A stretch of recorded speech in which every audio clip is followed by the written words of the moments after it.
Commence primary ignition.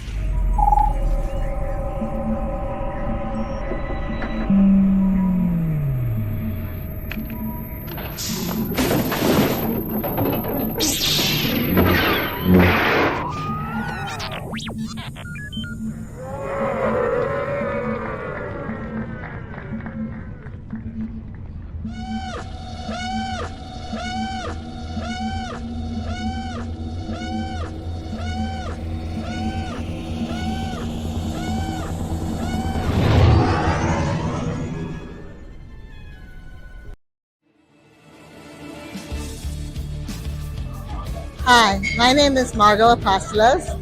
I play Tokat the Ewok in Return of the Jedi, and you are watching the Virtual Cantina. We Thanks, broke the Margot. internet. We did. We broke it. Sorry, guys. We're just having a smidge of technical difficulties, but Dave is walking Mark through it as we speak. Yeah. We got it out of our system, so everything should work just fine now. So And I'm wearing the Matrix t-shirt today, so it's a glitch. maybe in that the was Matrix. it. Stuff's Yeah, out. maybe it was the Matrix t-shirt that set us down this path. I don't know. Sorry. I took But we're here. We're here for our last show of 2024, right? Did I make that Yeah. up? Dude. Because holidays are upon us, and the schedule's going to be a bit wonky. So Yeah. this is our last show of 2024, and we've got lots of stuff coming in 2025. So we thought, you know what? We should probably wrap up all the things that we loved about the past 360 some odd days because It was I a don't lot. know. It was a lot. I had to like pull up a calendar to be like, what actually happened this year in Star Wars? Because Roll out the list. I was like, everything kind of just like feels like simultaneously so long ago, but also like it happened yesterday. So I don't know.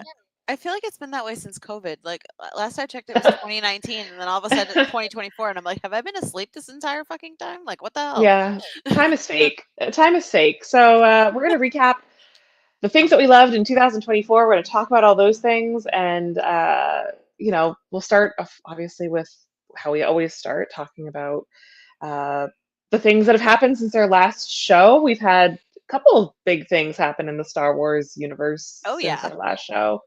The biggest one, I feel like we can't not talk about the fact that we're 3 episodes into the Skeleton Crew. So we've got a whole new show. Yeah. Which I'm obsessed with.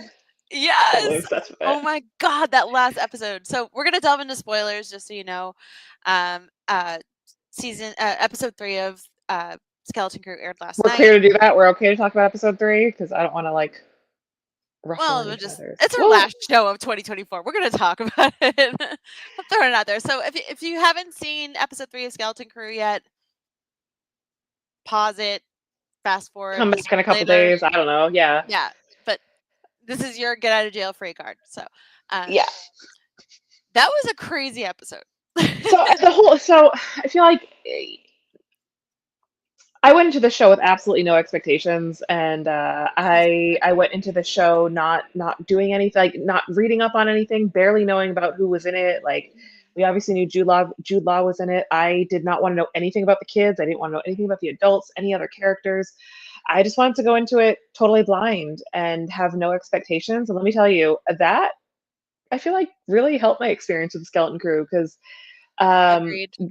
This show had a potential to either go really well or really poorly because they were leaning so heavy on nostalgia and a very specific type of cinematography and a very specific and very beloved subset of movies and stories that Spielberg. If they had gone like really, really like in your face with those references, I think it would have been a very different experience. But honestly, like all of these nods to the Amblin era movies and E.T. and the Goonies and even American Graffiti, like that's amazing. Like Captain EO.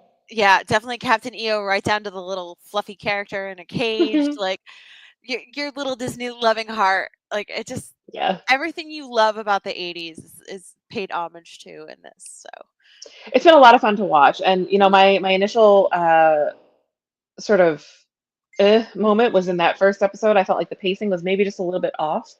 I felt like if that episode had been maybe 10 minutes shorter, it would have been a perfect opening. I felt like the first episode had a little bit of a pacing issue, but by episode 2 and then of course in episode 3 they really Off and nailed running. Yeah. yeah, they nailed the timing. It was moving at a really good clip. And I even noticed when I was watching episode 3 last night, I was like, wow, like I kind of don't want this episode to end. Like I I kind of want know. to see more. So I'm So, happy like, with it. that's great. It's like I think the first episode they kind of made it more mundane. Like, okay, this is the everyday life of these kids. They're kind of like made to like take this test that determines their entire future, and they just put into like this very structured, very sheltered existence, and they're trying to like find ways to break free and break from the monotony of it all. And it kind of starts off as like humdrum and boring and basic, and I think it does need to stay longer on that to kind of like get the viewer into like, okay, this is what the kids are dealing with, this is their chance to escape from that, and it kind of gives more meaning to them being away from this planet and away from this world and on their own. There are so the first thing I kind of noticed was how jarring it was to see like a suburban Star Wars Oh planet. Like yeah. it was very strange to be like, wow, they live in like suburbia. It was giving very much the opening of like Edward Scissorhands with those like Yeah. cookie cutter houses and Perfect families and yeah, it yeah. was a little jarring to see that in the Star Wars universe because like you're so used to seeing um these very futuristic, like I think about like the apartment in Andor, right? Like all the Yeah, apartment yeah, buildings in Andor that look very gritty, and that definitely wasn't the setting here. So once my brain kind of calibrated around like, oh yes, suburbia in Star Wars, like I was good with it. But I love the design choices that they've made. I love the music. Oh man, whoever is doing the music for the Skeleton Crew just Nick literally said, Giacchino, Michael Giacchino's son. "Oh, wait, Yeah. really? Oh, I love Yeah, that for for us real. because like So his dad has done all these like great like Disney scores and Pixar he's scores, so literally like done Star Wars. So and literally done Star Wars. But what was great is that it felt very much like if a Star Wars score met a Steven Spielberg like ET score. It not Steven Spielberg. My brain just I was John thinking Williams. Steven Spielberg, John Williams, but my Yeah. brain was thinking about Steven Spielberg. If a Star Wars score met that like ET score, Yeah. and it was just like a perfect like blend Yeah. of And the obviously they're coming from the same composer, mystery but and like it's not like overwhelming the scene. It's just kind of informing it just enough. And yeah, yeah, that was great. it's good stuff. It's got that like piratey twang to it too, which I really Yeah. enjoyed. Like the sea shanties or the Yeah, space the sea sea shanty, the shanties space and the sea shanty. I was like, oh, do I feel like I'm on Pirates of the Caribbean? It's twisted. It's great. What is really exciting about this, and I came into when the Acolyte was airing, I came into the Acolyte with all these like theories because of course all of us High Republic fans are desperate to have any sort of like call out to what we've read in these books that we love so much. But like Right. there has been there have been so many potential nods to the High Republic in the Skeleton Crew. Yeah. And it was so easy for my brain to slip into when they're on that pirate outpost. It was so easy for my brain to slip into like, this is like what the Nile bases could have looked back at. Oh yeah, listen, okay, wait, the holiday special, wait, so okay, I was waiting to see if you'd get there. yes, I mean, you know how my brain works. It's like the hamster is dead on the hamster wheel, so sometimes it takes me an extra second to get there. I was thinking about the High Republic, which is pretty much my MO. But yes, the holiday special. I about died when those acrobats came tumbling out of that projector Right? screen. I was like, they did the thing. They did the The ones, thing. the hot pink suits with the white balls. I've seen those in person. One of the collectors that's going to go in on this big like props collection with Steve Sansweet is Gus Lopez, and Gus has those costumes in his collection, and they're as crazy to look at in person as anything you'd expect from a holiday special. So the holiday special wild. is such a fever dream. And listen, I'm not even going to say I watched it against my will because I didn't watch it against my will. But this year I ended up watching it a lot more than I usually do. Oh And yeah. it as soon as those acrobats came tumbling, I was like, we're really leaning into the holiday special. And the little kids, the toddlers, the tiny little elephant babies are so into this. They're really like, cute. whoa. They're really cute. And honestly, listen, I'll say it. I'll lay on a train track for Neil. I'm obsessed with him. He's a Neil little before guy. Neil, man. Neil He's just a before little Neil. guy. I love him. Sweet little He's guy. never gonna do anything wrong. You know I don't With, talk like, out of my trunk, right? Dead. with his little overall like ensemble. Come on, so he's cute. so perfect. Come on, he does. And his little hairpiece. Yeah.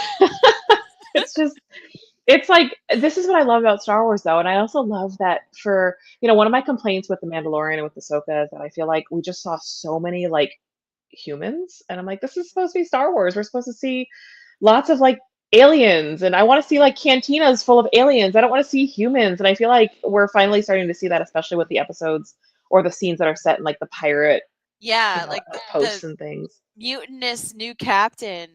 I call him Captain Fuzzy. His name is Brutus, but like, so Shivastin or something like that. He's pretty. That species has appeared before. He's pretty brutal, and he just gets worse as the episodes go on. So it's having that, but like as Mark says here, Skeleton Crew episode 3 was great and confirmed my suspicion that something nefarious is happening on their home planet. Yeah, the father sitting there like holding his eyes and taking his glasses off like this is just like, so he knows something's up. That fog that they kind of talk about with Kim, who honestly, when they started talking about like a friend who had all these connections to star maps and had a whole, trove of treasures from 1,000 planets, they could have so easily taken that to Maz Kanata, and I was actually really nervous that they were going to bring Maz into this. Because I want to see new characters. I want to have new avenues to travel. I don't want everything to have to be tied back to the movies, the Skywalkers, to the sequels, the prequels, whatever. I don't want that.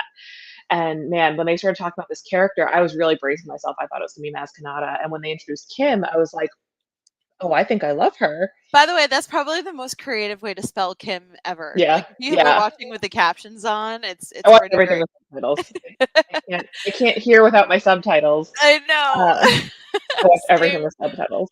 But there's so much context and so much stuff going on in the background. I think it's important to have those on. Yeah. Even if you are younger than us, it's fine. So when she starts talking about this fog they're describing the barrier as this fog, for my High Republic friends that are out there, it was giving very much Planet X and the journey that the kids take to Planet X to go essentially collect, spoiler alert, to go collect the Nihil eggs, or not the Nihil, the nameless eggs, and how challenging it was to get through that barrier, and how hundreds of ships had tried and all those ships had exploded and they didn't survive the journey. So it was definitely giving very much the journey to Planet X, which I thought was really interesting. And there's been a couple other nods to the High Republic that I'm like, listen, I don't want to get my hopes up, but I'm also like, it would be really cool if I want to know what is wrong with KB. Like, I want to know, like, her mom was really concerned and said, like, she has health issues, or I can't read her life monitor, and it's just like, oh, what's going on with her? So yeah, but she's definitely got some stuff going on. Yeah, I want to learn more about her. Also, she seems to be able to tell, Jod off and kind of see through his cloud of BS. So I like that. She and Fern keep him in check, even though like Wim and Neil are like hero worshipping the Jedi. So that's it's been fun to watch the girls being like, come on now, seriously. The other really interesting thing here is because the planet is obviously special, and the planet is obviously home to these riches, and it obviously hosted a Jedi temple at one point, which I suppose most planets did, but like I want to know if maybe there's like an extra sort of like a deeper connection to the Force maybe at Atton, or if there's something that makes these kids a little more Force sensitive out of the gate. I don't know. I mean, I suppose I guess I'd be a little disappointed if we went the Kyber route, because I feel like we've sort of seen that storyline before in other places. That's true. Yeah. But I mean, it could be. I suppose it could be. But I want to know if these kids are force sensitive or if they have some sort of unique or a different attachment to the force. I don't know, man. I I'm loving where this is going. We have what, 5 episodes left? So I think Yeah, 8 episodes or 10 episodes. I think it's only 8. I think it's 8. But they had Alfred Molina, or at least it sounded an awful lot like Alfred Molina, voicing the pirate that caught, Silvo as he escaped, and just kind of like, oh, did they let you out? And just kind of reporting him to Brutus. Um, Yeah. but I want to know what his deal is. I think he's looking for the big score, and he's looking to get his crew back and get the respect back. Um, but I honestly think it's going to backfire on him. Yeah, so there's a lot to unpack here.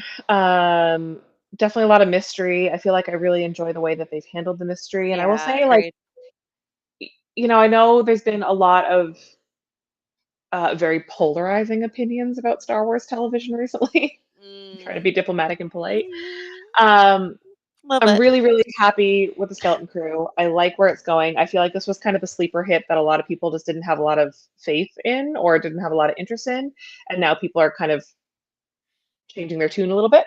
Yeah, So I think that could be really great. I still stand by the fact, if we're talking about the things that we loved, we're ending 2024 with a bang with Skeleton Crew, but absolutely. obviously I've got to stand strong for my Acolyte crew. So I let's go over the Acolyte now. Let's graduate into that. we'll, Obviously, we'll travel from one TV show to the next because we've had a yeah, couple of big shows this year. yeah. Um, the Acolyte. Jamie's like, where do I start? Again, longtime viewers of the show will know. I'm not going to sit here and repeat all the things that I say every episode about the Acolyte We have a and playlist. why You can go back and we watch. do. Yeah, you can go back and watch it because I feel Yeah. like I'm a broken record at this point with the Acolyte. But it simultaneously is my favorite thing that happened in 2024 and my least favorite thing that happened in 2024 because the show I thought was so fresh and had such a unique take on anything that we'd seen in Star Wars television up until Yeah. that point, and I loved it so much, and I loved those characters so much. But the lowest point of 2024, Star Wars wise for me, was the fandom menace around the Acolyte, and I'm So true. still angry about it. Like I'm not gonna let that one go because it's so disappointing and it's so discouraging because now the very next show that came out after the Acolyte was the Skeleton Crew, and all of us were kind of sitting there like, oh God, please don't harangue these children the way that you literally Yeah, harass for these real. other performers. Please don't ruin these kids' lives because you're a man Not to say baby it's okay to on the do to internet. adults, I mean, but it's not okay to do to yeah. adults, but adults, I feel like in some capacity are maybe a little more conditioned for. I don't know if you could ever really be conditioned for the fandom menace, but Right. But you it's just want to different when they're protect children. Jake Lloyd and everything after that. So, Yeah. So, that was simultaneously my highest high of, well, I'm gonna say my second highest high of 2024, and my lowest low. Business Film Crew really highlights the issues that the Acolyte had in its story flow. So yes, I will agree with this, Anthony, with a caveat here. Um, so Anthony says the writing and pacing of Skeleton Crew really highlights the issues the Acolyte had in its story flow. Great concept, but they stumbled a bit. I think I think, well, I guess it's really hard to say with Skeleton Crew because we're only 3 episodes into it. But I think one of Right. the big things that hurt the Acolyte was the wildly fluctuating run times of the episodes.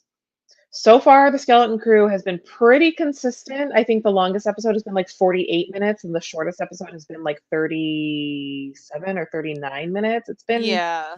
It's been pretty close. Yeah. Whereas with The Acolyte, I think we had one episode that was very close to an hour, and the shortest one I think was literally like 30 minutes. So Yeah, they, I accidentally thought I fell asleep and missed a huge part, and I'm y- like, "Wow, the episode really was that yeah. short." So I Yeah. think that definitely hurt some of it. I also feel like, and I mean this in the best way possible, this is not a dig on the Skeleton Crew, but I also feel like the Skeleton Crew has just really lower stakes. I think because it's aimed to be more of a family show, and to be a much more approachable show. I feel like in some ways your pacing almost has to cater to kids and to younger audiences that might have a slightly shorter attention span. Right. Like I was watching the Skeleton Crew and I thought to myself, I'm like, there's no reason. I mean, my kid has seen worse than this on, in movies. I feel like there's nothing in the Skeleton Crew that I wouldn't show my kid. And I know a lot of other families, like a lot of other folks that I follow on socials, are watching this with their children, which I think is phenomenal. I think it's a great entry point for kids to experience Star Wars. I think I was like a year or two older than Sabine when I saw the Goonies.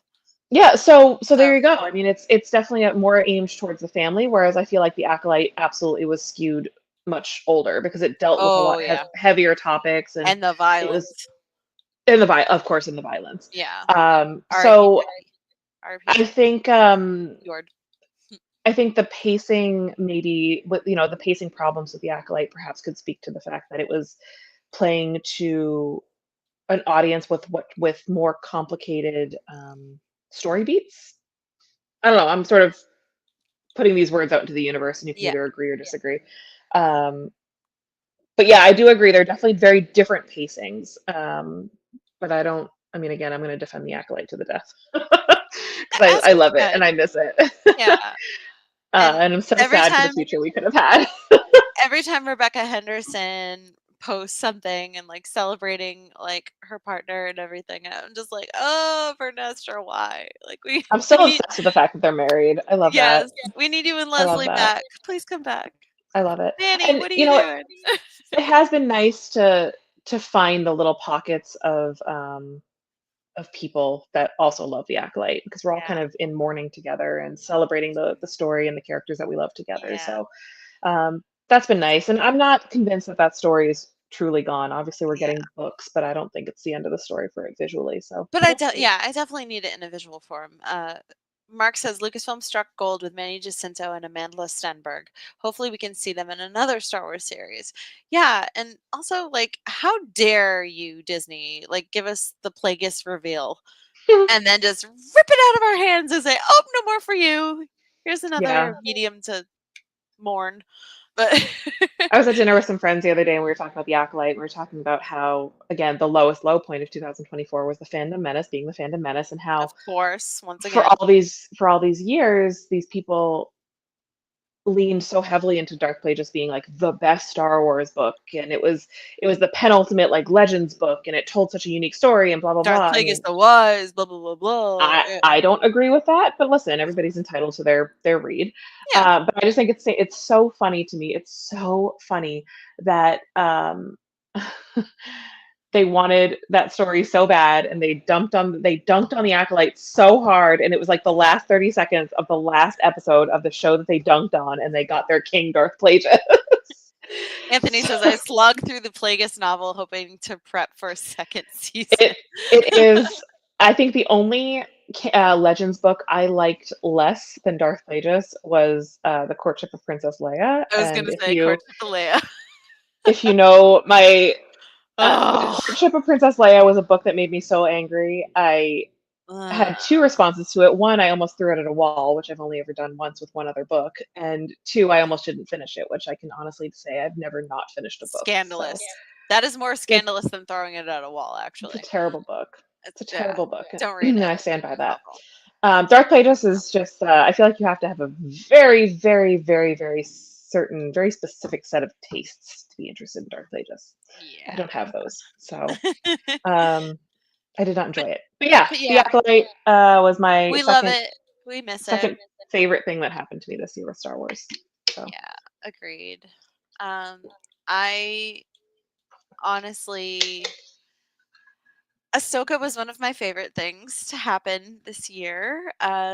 Was it this year? Was that this year? No, was it this year? That was last year, wasn't it? Wait, I don't know. What year is it? We have to like validate this, but there's a lot that happened in this year, and let's see, Ahsoka. I don't believe that it was this year. It was last year. It had to have been last year. 2023. So yeah, sorry guys.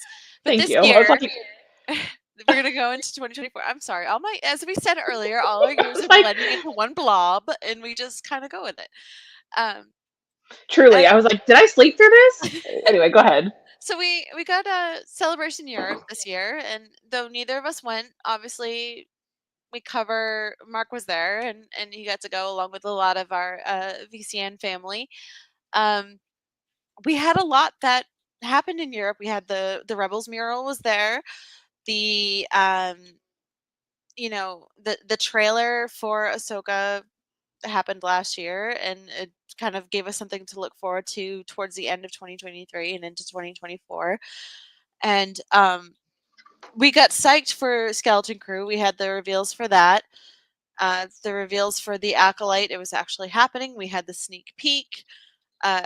Happened before any Disney movies that came out this year. So there was a lot of hype bleeding over from 2023 into the 2024 projects. And I feel like they have lived up to the hype.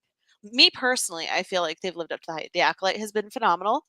Yeah, it was controversial and oh, it's not Star Wars enough, or oh, it's just space witches, and that's fine. That's the fandom menace's opinion, but like, I really felt like everything that has come out this year, as far as Lucasfilm, has been productive in one way or another. And the only thing I really felt was a disappointment, honestly, was Tales of the Empire.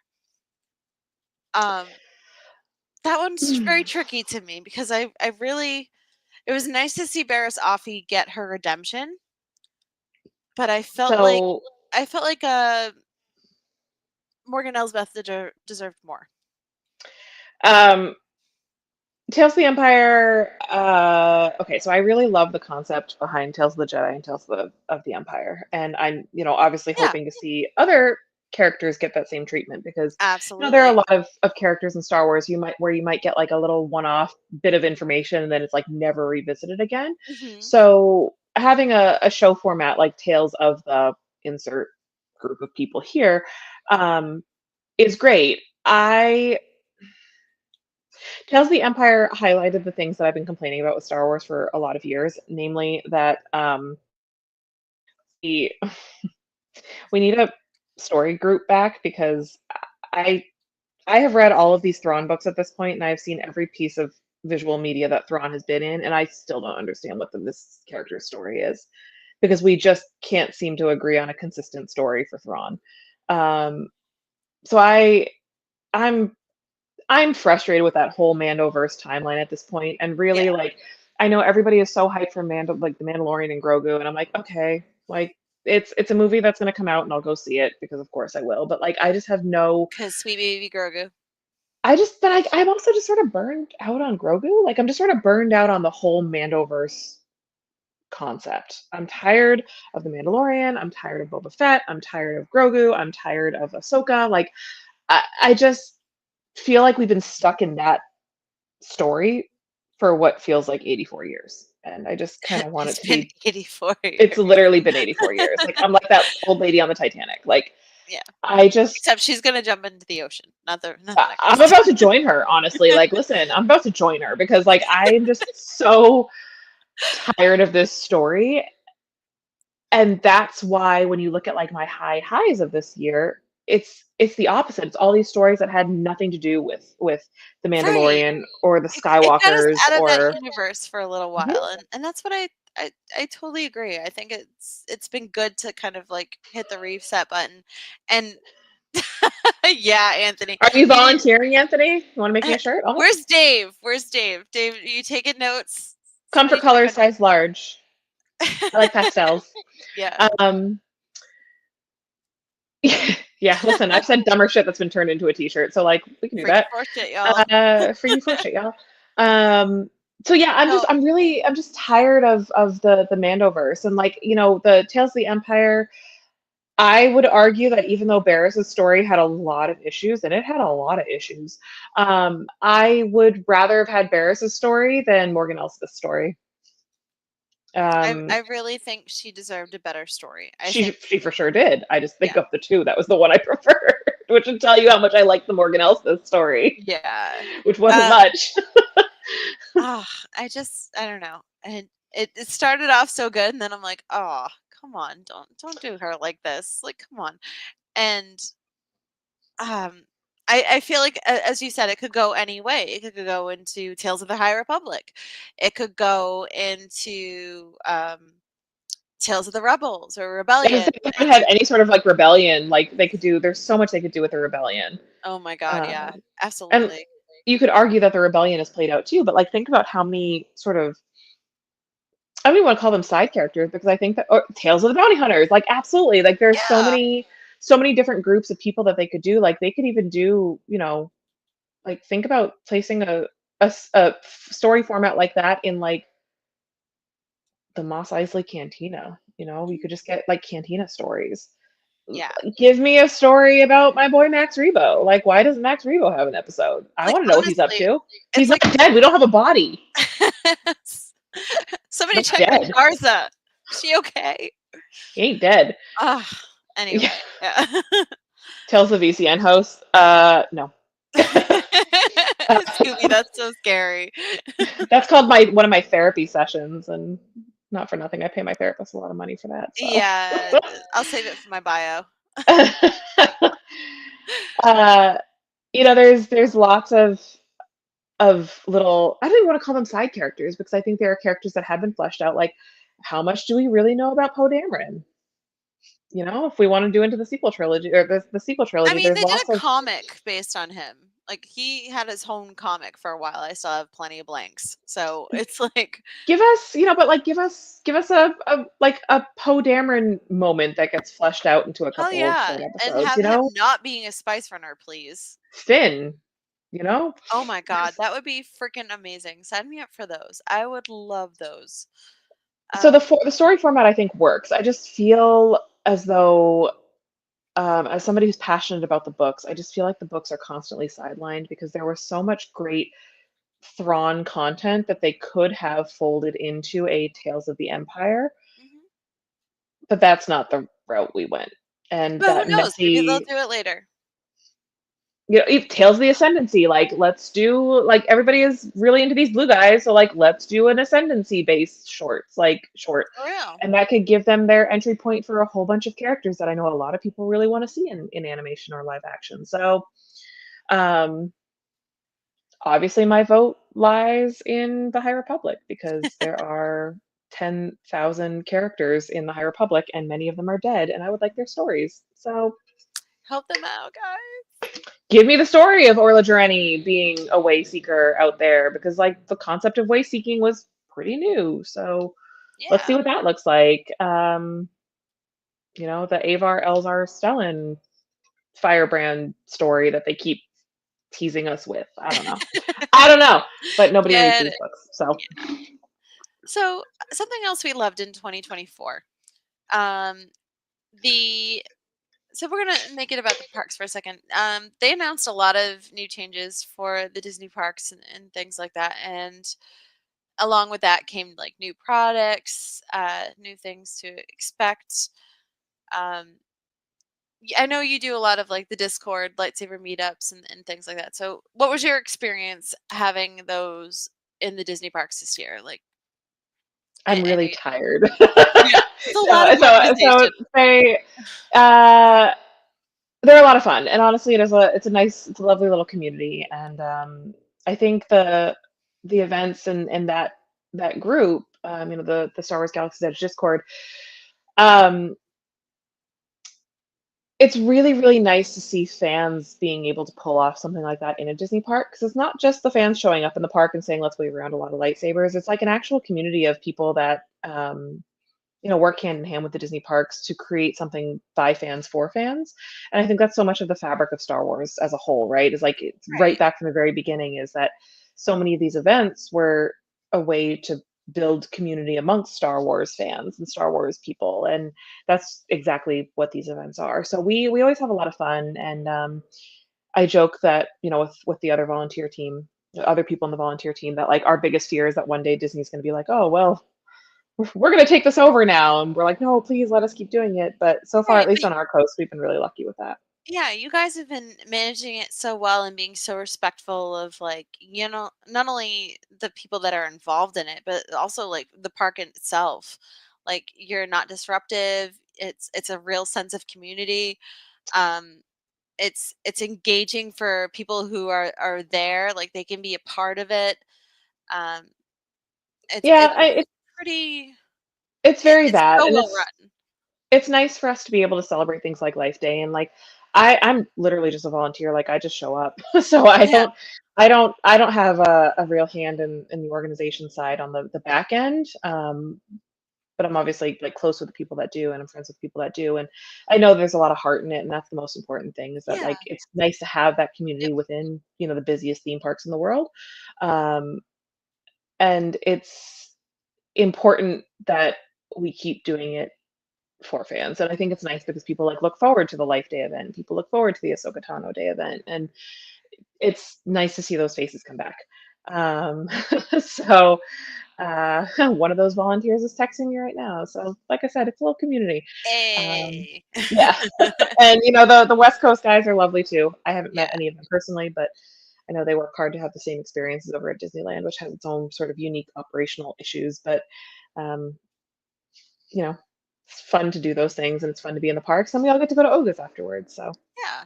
There you and by go. get to, I mean, we all just make reservations. It's not like we get any sort of special treatment. But like, listen, another high point in the parks, like the new Oga's menu on the East Coast slaps. We finally are getting those things that So Disneyland it's had. not that crazy charcuterie board made of Mm-mm. like shredded cheese sticks and No, Pop Rocks? no, we had it the other day. It's so there's like a flatbread, which is really good, really, really Ooh, good. And then there's like okay. this pretzel roll with like a spicy cheese dip that was awesome. That sounds Um, pretty yeah, good. we're pretty happy with those, and then the new drinks are good too. So, listen, Disneyland, we're coming for you. We finally are starting to get more stuff on our menus. But, It was but pretty grim where there is for a your while. Melu Run juice? No, we That's my still don't have that. question. We still don't have that. Ugh. Um, Tatooine Sunset is okay, but it's not Melu Run juice. Just saying. we're getting there. Listen, small changes. We didn't expect that we were going to get food at Oga's, so that was a big For surprise for us. real. So, Or like the um, Petri dish with Jello and Pop well, they Rocks. still serve that. I've actually Oh, never had that. It's a hard pass for me. Like, I mean, it's not good. terrible, but for the price, you kind of need more. But I mean, the thing with Oga's is like 2 drinks in, and I'm no longer worrying about the price of anything anymore. So just you've like, already yeah, got whatever, your it's fine. collectible Loth Cat mug. Look what I got. It's fine. Well, the joke about the low cat mug is that they don't serve alcohol in it, so Yeah. it's only the non-alcoholic beverages, But then you which have 2 drinks, and then you drink the non-alcoholic drink, and then you have 2 more drinks and get another one, and you just go well, on. they cap you though. I mean, they cap you. So I've Oh. only actually really ever been inebriated, solidly drunk in Oga's like twice that I can think of, and it was because we had beverages before going into Oga's, so I was Oh. already a little tipsy. I had an empty stomach, and I drank a fuzzy tauntaun, and that Mm, was a nightmare to me, so no, there's a video out there of a very passionate TED talk about Therm Scissor Punch after having a couple drinks. somebody So got that on video, I love it. yeah, it's Femke Scissor Punch, forever stan. Therm K Scissor Punch. He's my boyfriend. I love him. We Yeah, need to he's get his saying on a t-shirt. What is it? Snip snip. snip snip losers. Losers. We need to get Yeah. that on a shirt. Dave, make that happen. We need snip snip losers on a t-shirt with some scissor punch claws. So Therm, my favorite. So that's like I guess we'll just call that one of my other favorite things about 2024, which really I think was 2023. Yeah, well, So we'll pull it in. It's all 1 year. It's literally it's all 1 year. What's so fun fine. for my other High Republic fans in the chat is like seeing where some of these characters like just crop up because like we knew Therm from Solo, but then like hearing that he has like a whole backstory and like an And actual an middle actual name. voice and a middle In the High Republic Phase 2, and then seeing it carry over into the High Republic Phase 3, I'm just like, listen, I love this kind of nonsense. Like, I love this nonsense. And he's like one of my all-time favorite characters. And I'm not like that's not an ironic thing. I just love this stupid character because when I think about Star Wars, I think about these ridiculous aliens, and there's nothing more ridiculous than like a bipedal lobster man. Yeah, That's it. who's always on adventure and He's a playing pirate. He's a cards. friggin' pirate. Yeah. I love him. Playing Die card for him. games with Lando Calrissian. Like, come on. He's But yeah, he's the best. it's the best. Wait, are you still jealous of West for the evening droid. show? I know about the Bard droid. What am I missing? What's a Bard droid? Anthony, you need to Is this clarify. a show thing? Have I been calling it something different this whole time? Hang on. We need to know. Edge, West, Bard, droid. Oh, I know what you're talking about. You're talking about the nighttime show. Oh. Okay. Yeah. Yeah. Got it. Okay. Now I know what you're talking about. I can't believe that we didn't talk about my other favorite thing about Galaxy's Edge or Batuu West, which are the little baby droids. Sweet baby the little droids. like BD droids that walk and jump. The little jumpies. I'm obsessed with them. They do a little jump, and I'm like, yeah, absolutely. Come live with me. I have a backyard. Just say that. I need you. I need you. Okay, so because we're coming close to time. We have 15 minutes left. What was your all-time ride or die favorite thing that happened in Star Wars this year? Because I know mine. That happened this year. We have to talk a little bit about Rhode Island Comic Con, because Rhode Island Comic Con honestly was my favorite thing in Star Wars this year, because there were obviously Bad Batch came to an end this year. I was gonna surprise you didn't say the Bad Batch. Honestly, that's where I thought this was going. Yeah, I was brokenhearted because our boy Tech was really dead, but like dead. We didn't see a body, but Tech is dead. The glasses were there. The broken glasses were there, and we got to me, myself, and Mark, and Spencer, and Liberty, Sarah, Jay. So many of our VCN family were at Rhode Island Comic Con this year, and we got to meet Dee and Michelle and thank them for the clones and for Omega, and just we had a whole lovely conversation with both of them about the importance of the clones and how they mean so much to people, but how Omega really grew into her own and found her way outside of her brothers. Like, she wanted to be part of the Bad Batch. She wanted to be part of their Clone Force 99, but by the end of the story, she's standing on her own and she's becoming her own person and being part of the rebellion. And we had like a whole 10-15 minute conversation with Michelle Ang about it, and it was really, really awesome and insightful, because she doesn't do too many cons stateside, and just getting to talk to her about Omega's growth and her story, it was really, really awesome. So it, as Mark says, it really intersected with Bad Batch in a big way. So we also got to meet James Arnold Taylor, who he's a gift of a man. He's so freaking good. He really was. He was so fun and so kind. Him and his wife Allison, amazing people. They did a bumper. James did a bumper for us. They're going to be. They may be on a future episode of Clone Wars Revisited. We'll see. Stay tuned. But to get to talk to him about Clone Wars and Rebels and everything that has come from that, and filling the big shoes of Alec Guinness and Ewan McGregor, and bringing Obi-Wan into his own, and giving him more of a comedic spin to things, because obviously it's a cartoon. Get to talk with him about that. But I think my biggest of Star Wars in 2024 was meeting Ivana Sakno. She plays Shin Hati in Ahsoka, and she was so lovely, so kind. Her and I talked a while about her not really understanding what she was in for when she joined up with Star Wars, but how she's fully embraced the fans, and the fans have embraced her, and everything she's learned from the late Ray Stevenson, and everything that she's planning to carry forward in Shin's adventures in season 2. She was really, really sweet and so kind, and it was just an honor to meet her, and Michelle and James and Dee, and Ashley. We saw Ashley Eckstein as well. Ashley's always lovely. Mm-hmm. We got to say hi to her for a little bit, because the girl's always got a line. So it was but it was really, really nice to have that time with Ivana and just to be able to talk to her and have her be so excited and so grateful for Shin's journey and what's to come. Yeah. So. Well, that's nice. Yeah, it's nice to like. I think if you can pull off those shows and like have those experiences, Yeah. not as y'all know, like I'm not a conventions person, Yeah. but it's. I think anytime you have the opportunity to interface with somebody who's created something that you care about, I think that's obviously really important, Yeah. which sort of That ties meant so into much. to one of my sort of highlights of this year was being deeply entrenched in the High Republic community and getting to know and mutually follow and kind of interface and interact with Cavan Scott, who is one of my all-time favorite Star Wars, possibly my favorite Yes. Star Wars writer. But as an architect of the High Republic, initially I had joined some of his paid sort of subscription services for Patreon.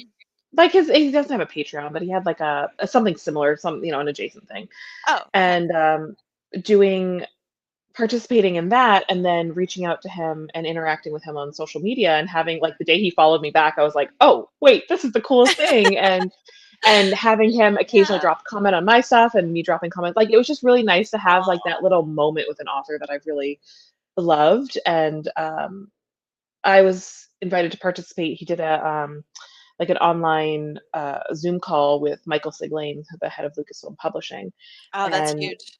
getting to participate. It was me and maybe like 10 other people getting to participate in that call with Michael Siglain and to have it hosted by Cavan Scott. Like it was just a really neat chat.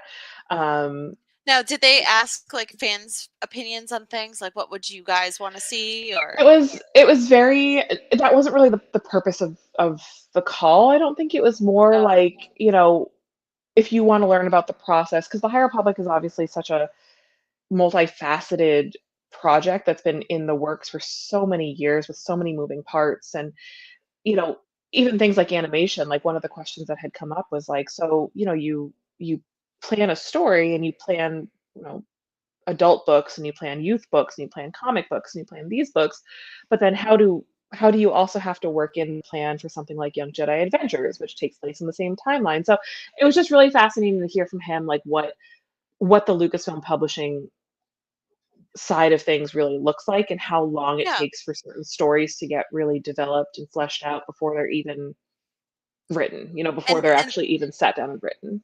yeah, and now did they discuss the ways that they can segregate the stories so you can have Young Jedi Adventures and the High Republic Publishing, you know, movement Yeah, so exist yes, in and separate universes at the same time?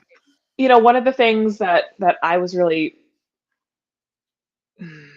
how do I say this diplomatically? One of the things that I was really gratified to hear was that uh certain players that I'm not a huge fan of in the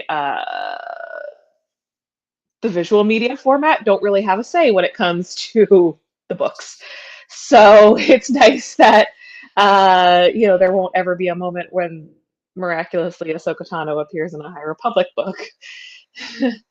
Those are real things that keep me up at night. But it's nice because they are so much of the story and so much faith is and trust is really put into the hands of the authors to say like, Oh yeah. this is the story that needs to be told, but we're trusting you to tell it. And that I think is really great. Plus, with a big project like the High Republic, you're literally lifting an entire universe off the ground with hundreds of characters and lots of ongoing lore and conflict. And it was just really fascinating to hear it come from the author, but then to hear it come from the mastermind who kind of oversees this behemoth of a you know project like Lucasfilm Publishing. Yeah. So um really, really cool chat. The books, if you've been watching the show long enough or you know me in person,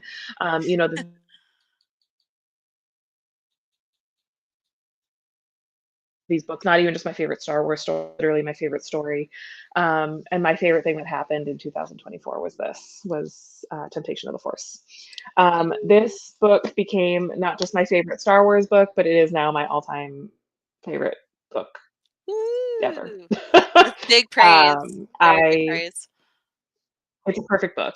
And what was really fun to see was just 2 days ago, Mark Thompson's audio recording for Temptation of the Forest just won a whole bunch of big awards for like the best recording of the year. So That's awesome. Way to yeah, go, Kevin. it's really great. It's you know, it's we're coming to the end of it now, which is a little bit frightening because all of us are like, how is this going to end and why aren't we getting anything more? But I think when you love something the way that High Republic fans love this story, you want it to come to the end of its time at exactly the right time. Like you don't Yeah. want it to have to drag out, and Yeah. you're like, what's the point of Overstaying this? its welcome is very bad. Yeah, so we want it to come to its natural, peak and to have that resolution. And I think we're getting so close to that now, and it's bittersweet because I don't want it to end, but I also know that Yeah. it's going to go out with such a bang. So next year, the last couple books actually come out right around my birthday, so I'm like, happy birthday to me! I'm gonna have my soul crushed. Woo, woo, woo. Yay! Get excited. Yay!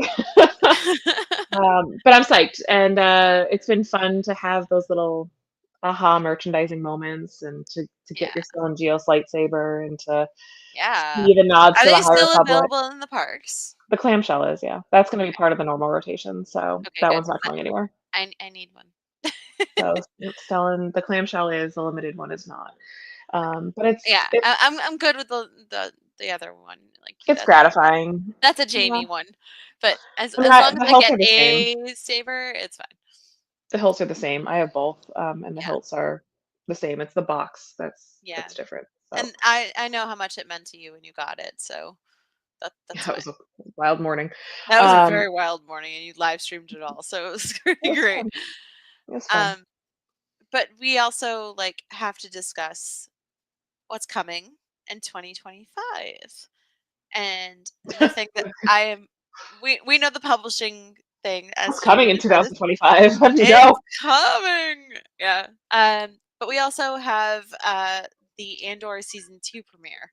Oh God, how did I forget? Which we are totally not ready for. They just announced Diego Luna as a guest for Celebration Japan. So congrats to anybody who's going to Japan. Wear your Narkina 5 best or your Ferrix best and go meet Diego. And ask him what it was like to meet Cookie Monster, because he just did a whole thing with the cast of Sesame Street, and I love that. Big questions. Him and Gabriel Garcia. So that was really cute. Those are the important questions. It was really cute. I'm sorry. Yeah, I don't have any kids, but I fully embrace that cute. But Andor, I think, is the thing I'm the most excited for in 2025. And if you think I was obnoxious about anything this year, man, Andor is probably going to be my. I was going to say Andor is going to have you looped this year. You're it's going to be so looped for him. It'll be messy. Very excited about that. Again, Mandalorian and Grogu. Is that next year or is that 2026? 2026, isn't it?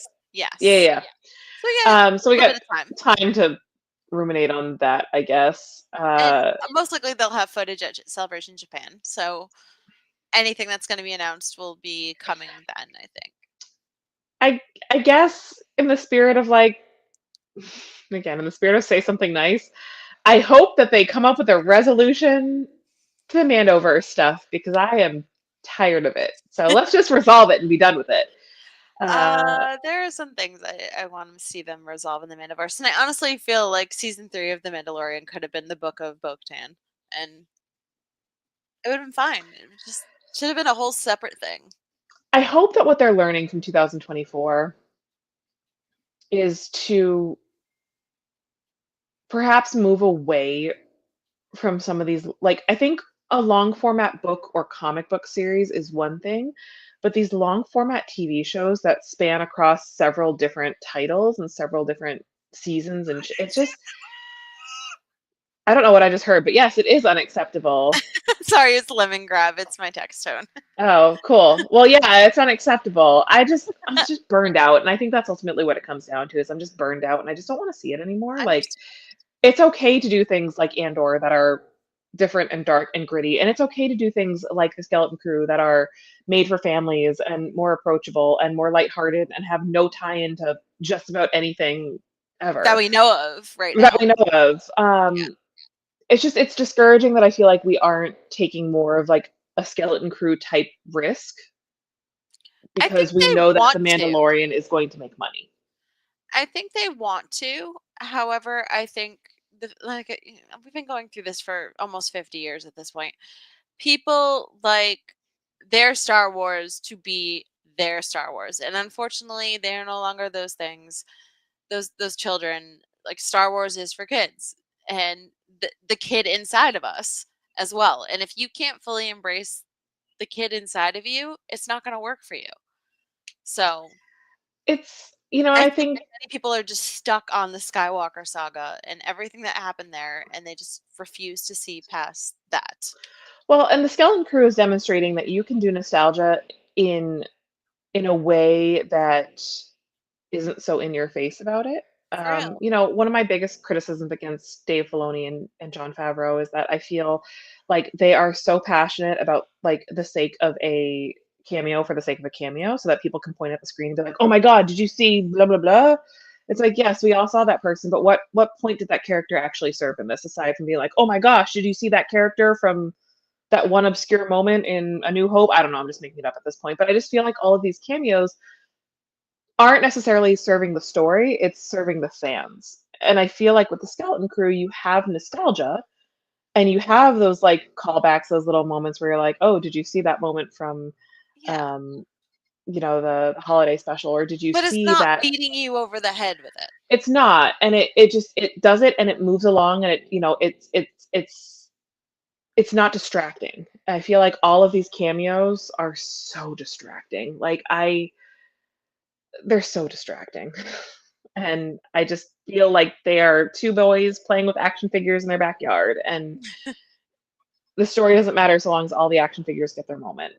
And the Skeleton Crew doesn't feel like that same type of nostalgia, which I really appreciate. So Right. I know that's a take. I know I have a lot of feelings about the Cowboy Hat Man, but I just there's no reason for You're that man allowed to to be have wearing your that cowboy hat opinions. everywhere he goes. Anyway, Not uh, everywhere. He has baseball hats. It's fine.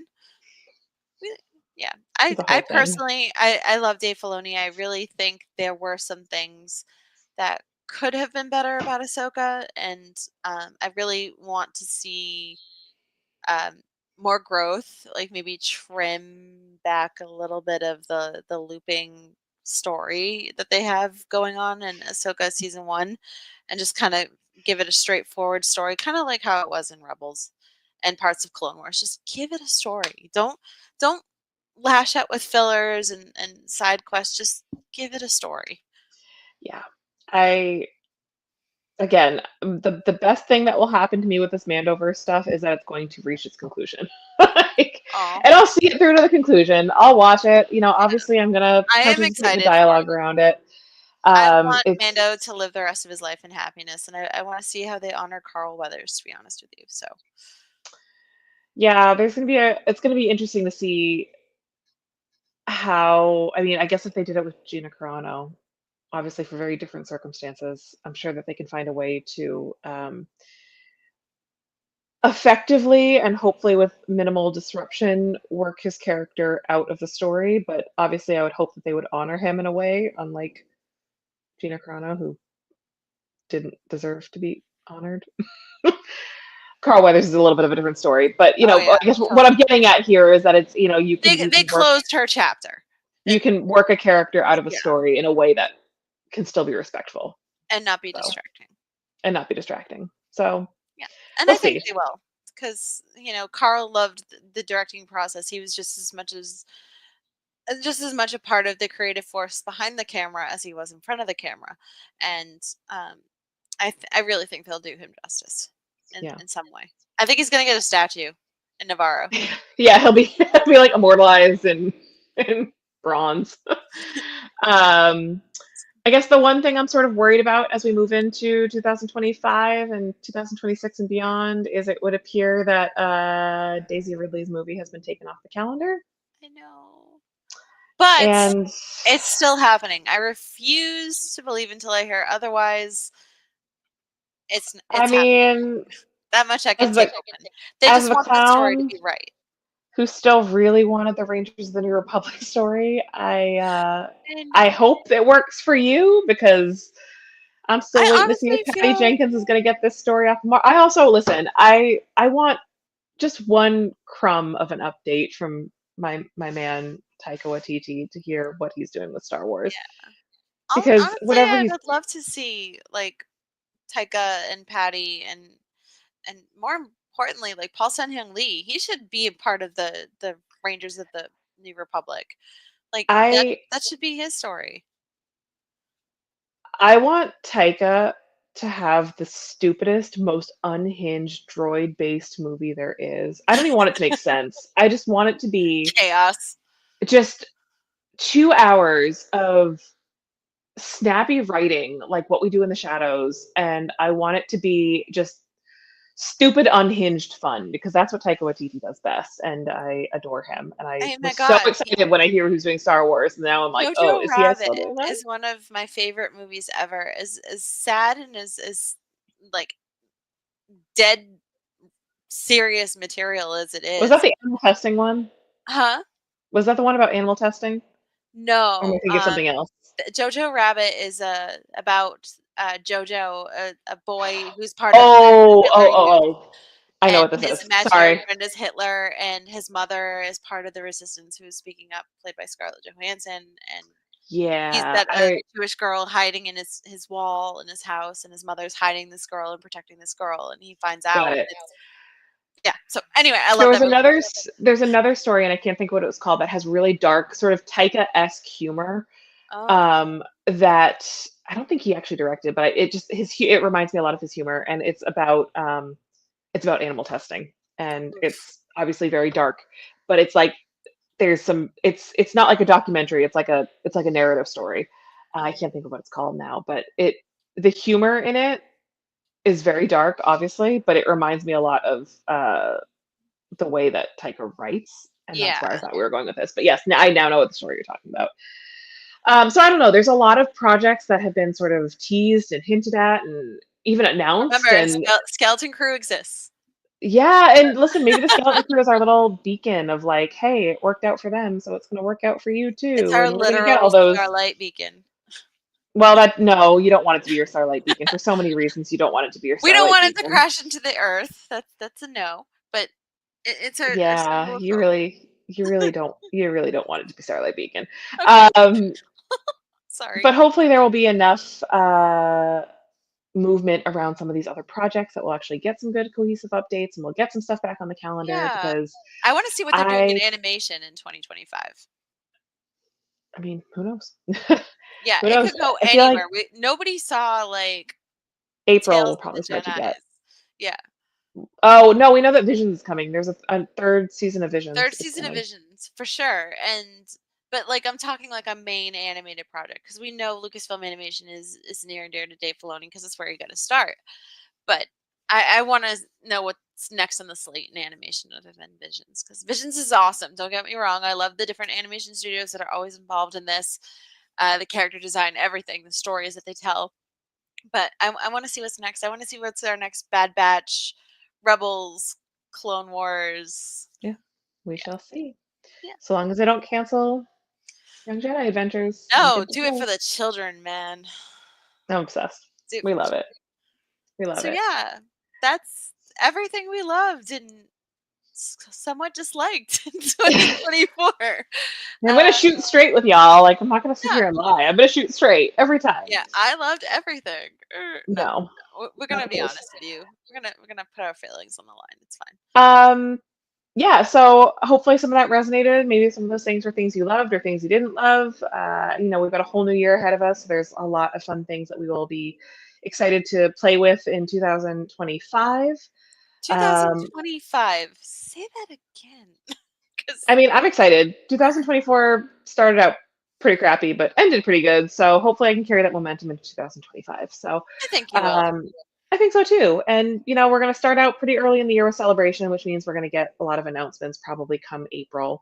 A lot of So we have, premieres, a lot of trailers. yeah, not too long to wait for those. And then, right after that is May the 4th, and we always get a lot more announcements from May the 4th. So Oof. it's it's gonna go by really quick, I think, and we'll get lots of new things to play with really soon, I'm sure. So, it's an exciting time, kids. We're wrapping up. We have to share a couple of network announcements. Yeah. Which order do you want to do this in? Oh, we can just go what's coming ahead in the week. We have the Virtual Cantina Network watch along tomorrow night with the guys featuring Kevin Thompson. He is the dialect coach for Skeleton Crew, and he is also an Ewok from Return of the Jedi. So it's exciting. We'll have Kevin on the show. He's our VCN Hall of Famer. So he'll be a part of it with the guys. Make sure you tune in tomorrow night at 9:30 p.m. Eastern, 6:30 Pacific. Friday night into like Thursday night into Friday night or Friday night into Saturday. I'm not sure how this goes, but they have the Skeleton Crew watch along or after show. Sorry, it's not watch along, after show with John, Bryce, and Mike, where they discuss this week's episode of Skeleton Crew and their thoughts and their takes on it. Sunday is the Jedi Archives. They're going to be discussing more High Republic comic-y goodness. And then, of course, we have us on episode 11 of Clone Wars Revisited with myself and Mark and Skip on Monday night. So there's your schedule. And then, we're getting closer to the holidays, so things are going to get a little wonky. We won't be back until the new year. So it's been fun, 2024. Yeah. But we'll be back in the new year. And I know... one more piece. We have to give a shout out to, especially with the holiday season coming up, our sponsor for the Not So Virtual Cantina Special Edition being held in Japan next year, Hyperspace Props. Thank you, Mike and Emily. If you use code NSVCSE, I think I did that right, you get 10% off your order. So get your sabacc. So many letters. So many letters to get you 10% off. You can see it here. Oh, that's the old one. Sorry, Mark. That is the old one.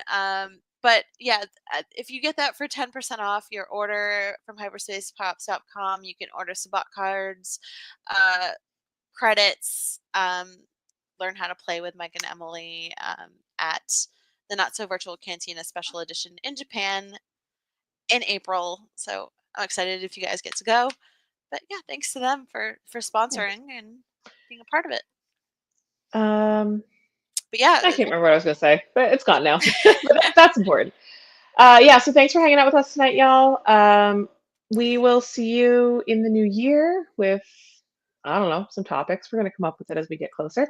Yeah, and in the meantime, you can find us on socials, and we'd love to hang out and talk with y'all there. So yeah, make sure you guys get caught up with Skeleton Crew. Watch Skeleton Crew.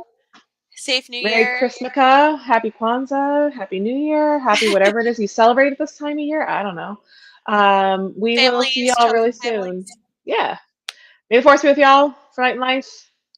See you in 2025. May the force be with you. Bye, guys. Bye.